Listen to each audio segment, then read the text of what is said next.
The weak get weaker, the strong stay strong. All of the rest just try to carry on. Sure could use some hope in this life, some kind of relief from the endless fight. Every now and again I think I see your face, and the people who love me, and the way they show your grace. It's then that I understand, you came to bring your love to every woman, child, and man. And it's just like you to bring light to my darkness, just like you to be there when I need you. And all you do, you bring glory to the Father. And I wanna be just like you.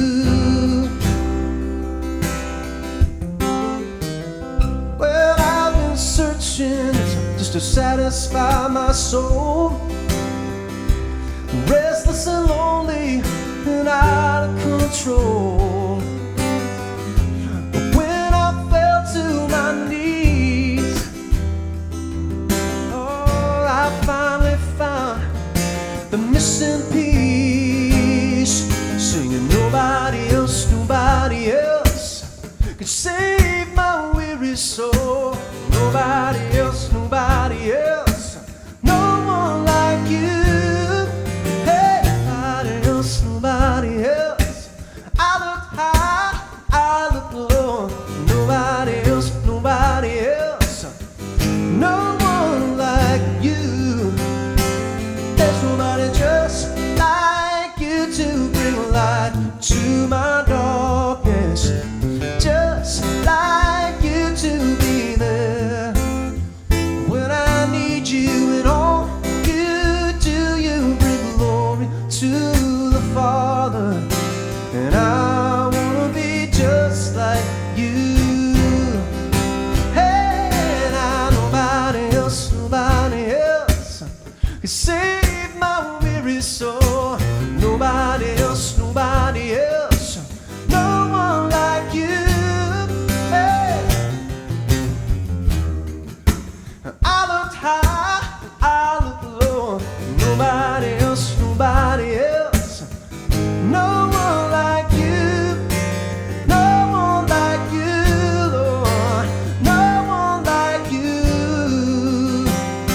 'Cause there's nobody just like you to bring light to my darkness, just like you to be there when I need you. And all you do, you bring glory to the Father. And I wanna be just like you, singing nobody else, nobody else.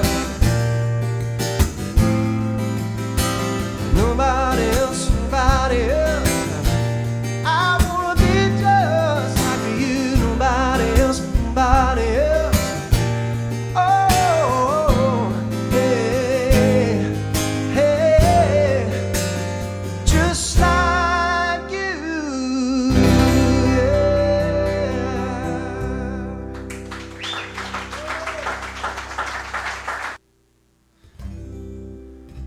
So, just like you is in the tuning that is basically kind of drop G and drop C.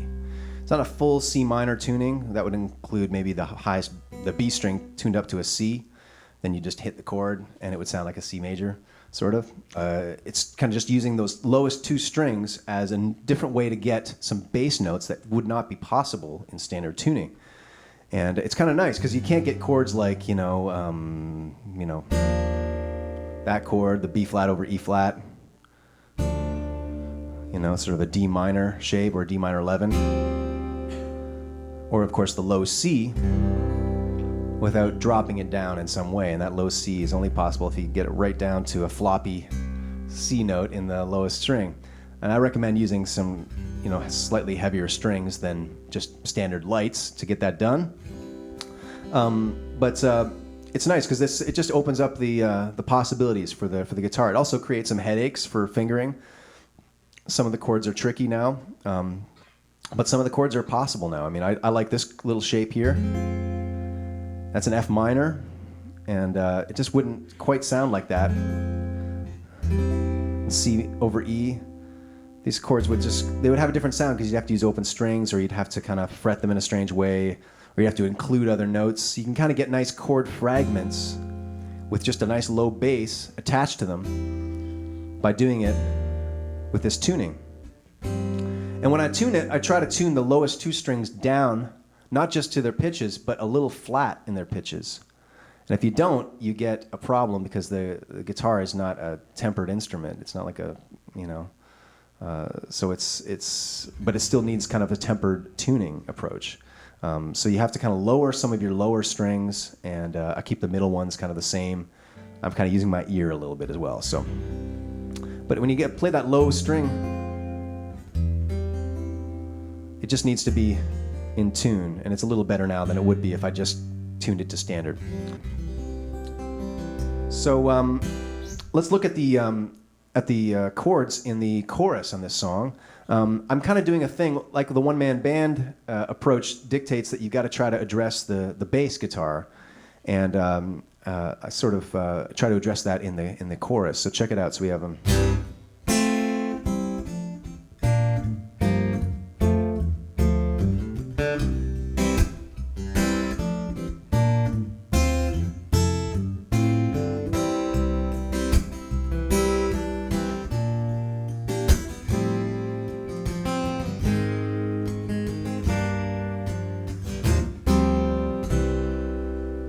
So it's got some chord fragments there that are just native to standard tuning chords, so you'll recognize them. You got your C, starts it off.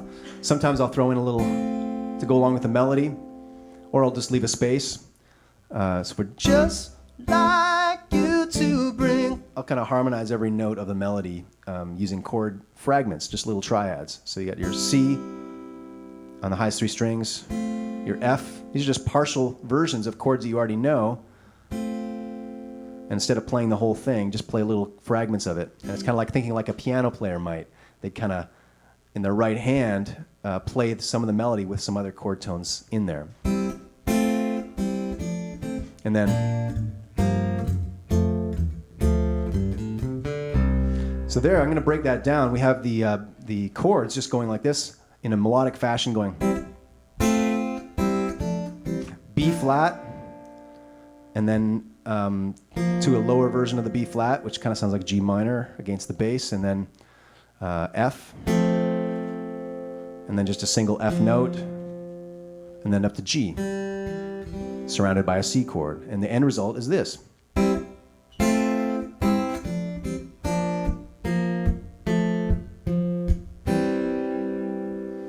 That's the first half. The second half is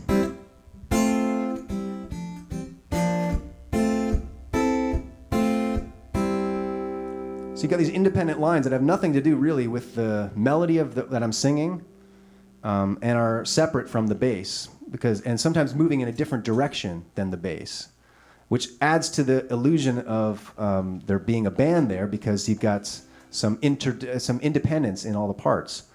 So that's basically that second half again is.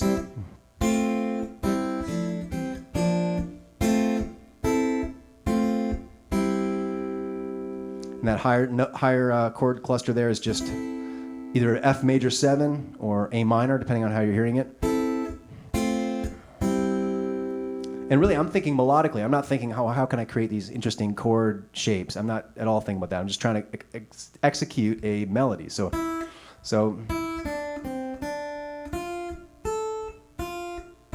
that's all I'm trying to do. And then just wrap it up in chords. That's all you do.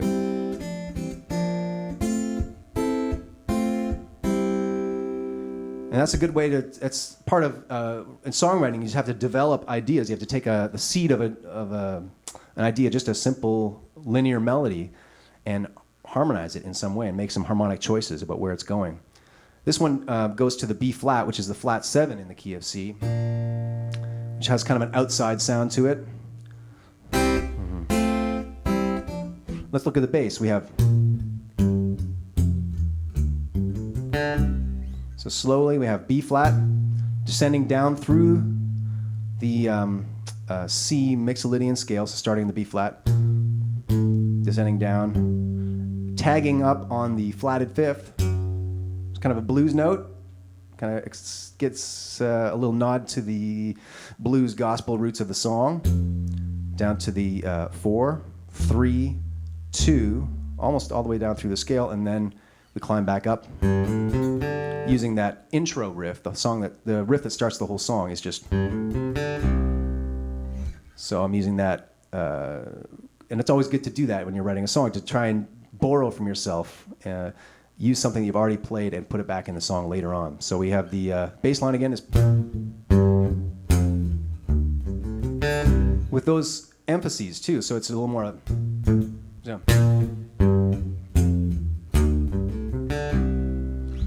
And then I'm tagging up on those bass notes also with the stomp, so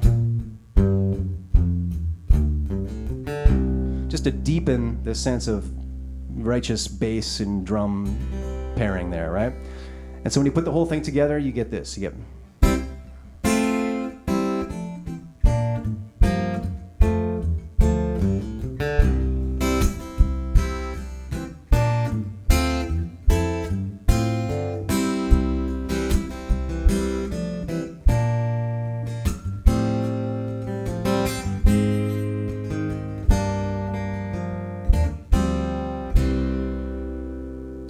the second half of the bass line, instead of going down the scale, climbs up through the scale. So we have and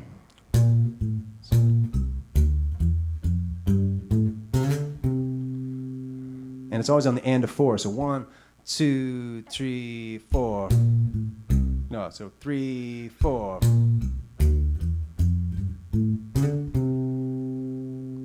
So it's climbing up while the that higher part is doing its thing.